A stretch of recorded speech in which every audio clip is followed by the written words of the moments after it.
As consequências do espírito de guerra no combate ao terrorismo na entrevista do dia com Maria Lídia Flandoli. Quem vai falar sobre a reação ao ataque terrorista em Paris é o cientista político Guilherme Casarões, professor de Relações Internacionais da Fundação Getúlio Vargas de São Paulo e da ESPM. Obrigada, professor. Eu que agradeço, Maria Lídia. Bom, professor, o Conselho de Ministros França reiterou aquilo que o presidente François Hollande já havia dito, que os atentados foram um ato de guerra, são atos de guerra abomináveis contra o país e que causou tanta morte, tanta dor e indignação.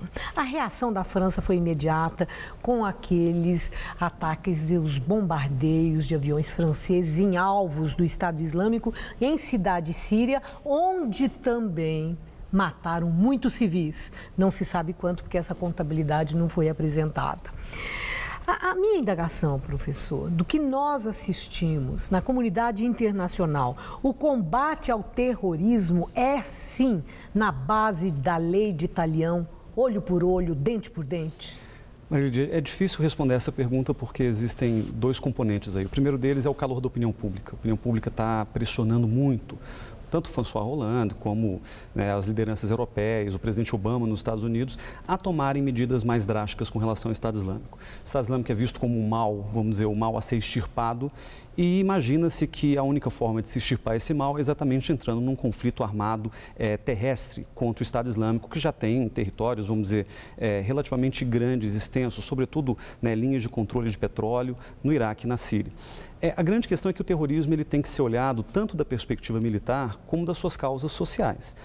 A gente não pode esquecer de que muitas das pessoas que estão entrando para esse grupo Estado Islâmico e se juntando a essa estrutura complexa de terrorismo, são pessoas que, enfim, são francesas, são belgas, como a gente viu a identidade dos que fizeram os atentados e planejaram na França, são pessoas, são cidadãos europeus. E profundamente vulneráveis. Né? Profundamente vulneráveis. Que moram mal, vivem mal, exatamente, sem perspectiva, em condições inferiores e vistos com muito preconceito. Exatamente, marginalizados na sociedade. Quer dizer, a marginalização ela não pode servir de justificativa para o terrorismo, mas ela nos ajuda a compreender, a jogar luz nesse fenômeno que é complexo. Não dá para simplesmente tratar o jihadista do Estado Islâmico como um sujeito maluco, sádico, perverso ou qualquer coisa do tipo. É óbvio que as pessoas que estão cometendo aqueles crimes e aqueles atentados terroristas são pessoas que têm algum gosto pela destruição. Agora, tirar de contexto e resumir tudo na questão ideológica ou religiosa, dizendo que todo muçulmano é terrorista, ou pelo menos certamente todos os terroristas são muçulmanos, são erros grosseiros em que a gente não pode cair. E o meu medo hoje na França, diante de tudo que o presidente Hollande fez, é que isso ajude a incentivar, a jogar combustível numa xenofobia europeia, que já vinha já de tempos, e num processo mais complexo de segregação dentro da Europa, que pode trazer riscos sociais e aumentar, inclusive, essas ondas de violência no longo prazo. O senhor fala da vulnerabilidade dessas comunidades muçulmanas nas cidades europeias, que em geral moram na periferia em condições assim, muito inferiores, em condições que geram uma baixa autoestima. Esses jovens que aparecem, que são franceses, que são belgas, que têm a cidadania, a troco do que eles aceitaram a cooptação do grupo terrorista, o chamado Estado Islâmico, porque dentro deles deve existir, sim, a indignação pela falta de perspectiva de futuro. São jovens, olham para frente e enxergam o quê? Vamos continuar vivendo aquilo que os pais viveram, a falta de sensibilidade do poder constituído desses países da União Europeia. Agora eu estou falando ali naquele contexto, o senhor chamou atenção para isso. E as consequências de futuro? Eles estão parando para pensar? O senhor viu, leu alguma reflexão nesse sentido? Muito bem, vamos lá combater o terrorismo com energia. É guerra. Mas e as consequências sobre isso? Olha, a história tem muito a nos ensinar.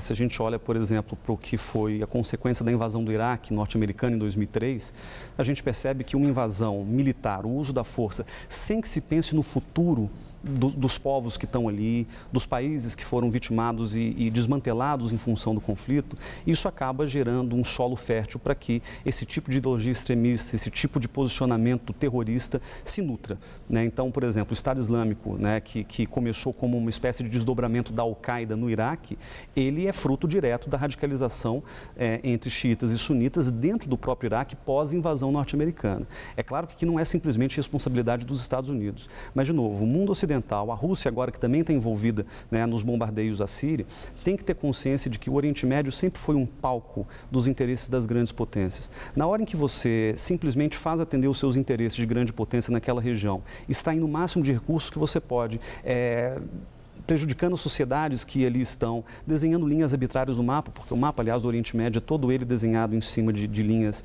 aleatórias.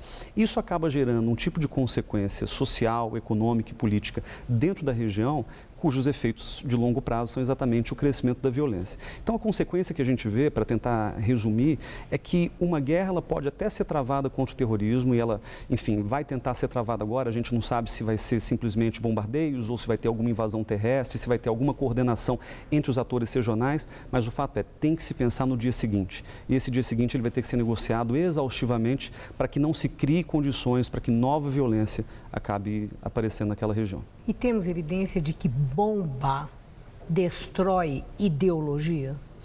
Na verdade, não. A bomba acaba incentivando a ideologia, acaba acirrando processos de radicalização. Então, infelizmente, respondendo ao calor da opinião pública, a impressão que eu tenho é que o presidente Hollande ele acaba caminhando para a direita, até porque a gente não pode também se esquecer de que há eleições na França ano que vem. E a Marine Le Pen fez um discurso, que é a presidente, a líder do Front National, que é um partido de direita na França, de extrema direita, alguns dizem, isso acaba gerando uma consequência complicada, porque o Hollande ele se vê pressionado pela opinião pública, por um lado, pelo clamor do momento em função dos ataques, pela comoção e, ao mesmo tempo, pelas eleições do ano que vem. Então, para se movimentar nesse tabuleiro de xadrez, ele é obrigado a ir para a direita e, indo para a direita, ele vai ter uma resposta de curto prazo para o que está acontecendo, fechando fronteira, criando condições mais difíceis para que refugiados cheguem à França. Ampliando a islamofobia. Ampliando a islamofobia, por um lado, atendendo a uma agenda conservadora e xenófoba dentro da França e da Europa como um todo, e se esquece do longo prazo.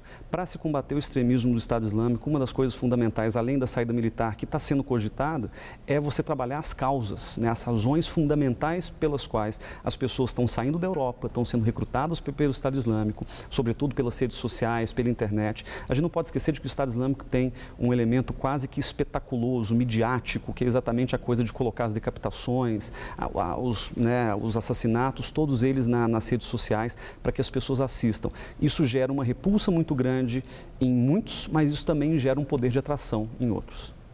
Obrigada, professor. Eu que agradeço. Pelos seus esclarecimentos. Uma boa noite. Obrigado, boa noite. Gamberini.